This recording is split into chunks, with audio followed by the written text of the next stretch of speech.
جب کوئی شخص فوت ہو جائے تو صدمہ تو ہوتا ہے، اس کا تو انکار نہیں ہے، لیکن کچھ لوگ اس طرح سے بین کر رہے ہوتے ہیں، اس طرح سے چیخ و پکار کر رہے ہوتے ہیں کہ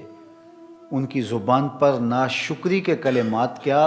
کفریہ کلمات ہوتے ہیں۔ جوان میت ہو گئی تو خاتون بین کر رہی ہے، ربا تینوں ترس نہ آیا، ربا اس کے چھوٹے چھوٹے بچے تھے تجھے رحم نہ آیا، تو کیا خدا بے رحم ہے؟ آقا کریم علیہ السلام نے ارشاد فرمایا، ذرا سنیے، لیس منا من لطم الخدود وشق الجیوب ودعا بدعوی الجاہلیہ،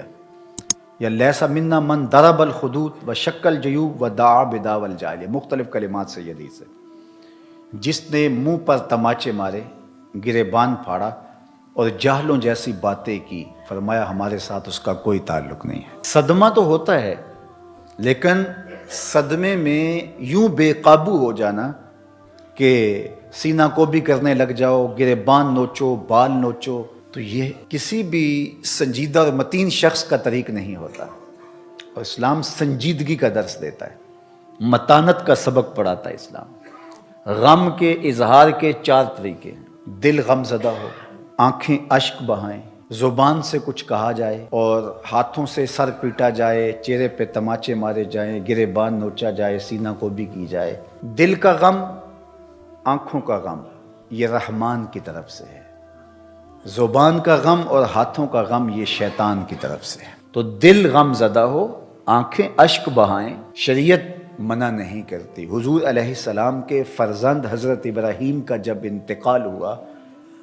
تو آپ کو جب بتایا گیا تو تشریف لائے اور بیٹے کے سرہانے پہ کھڑے ہوئے، وَأَيْنَ رَسُولِ اللَّهِ تَذْرِفَانِ صلی اللہ علیہ وآلہ وسلم، حضور کی مبارک آنکھوں سے مسلسل آنسو بہ رہے تھے،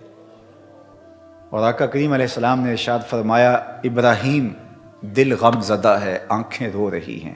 لیکن زبان سے وہی کہوں گا جس سے میرا رب راضی ہوگا۔ تو دل کا غم، آنکھوں کا غم یہ رحمان کی طرف سے ہے، زبان سے واویلا، شور و غل، اور ہاتھوں سے کام لینا اور تماچے مارنا، گریبان نوچنا، بال نوچنا، یہ شیطان کی طرف سے۔ حضرت ابو موسیٰ رضی اللہ تعالی عنہ جب بیمار ہوئے تو آخری لمحات تھے ان کے، تو ان کی زوجہ محترمہ ان کو سنبھالے ہوئے تھی، حتیٰ کہ حضرت ابو موسیٰ کا سر ان کی بیوی کی آغوش میں تھا، گود میں تھا۔ تو جب شوہر ہاتھوں سے نکلتا جا رہا تھا اور نبض کمزور پڑنے لگی، تو حضرت ابو موسیٰ کی بیوی نے چیخ ماری، تو حضرت ابو موسیٰ نے اس حالت میں ہی اپنی بیوی کی طرف غور سے دیکھا اور کہا، تو نے وہ سنا نہیں جو میرے حضور نے فرمایا تھا؟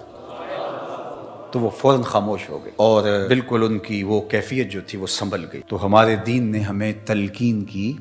کہ جب صدمہ آئے، جب تکلیف آئے، جب اذیت پہنچے تو متانت کے ساتھ اس وقت بھی رہا جائے۔ دل غم زدہ ہو، اس پہ اختیار نہیں ہے، آنکھیں اشک بہائیں، اس پہ اختیار نہیں ہے، لیکن زبان واویلا کرے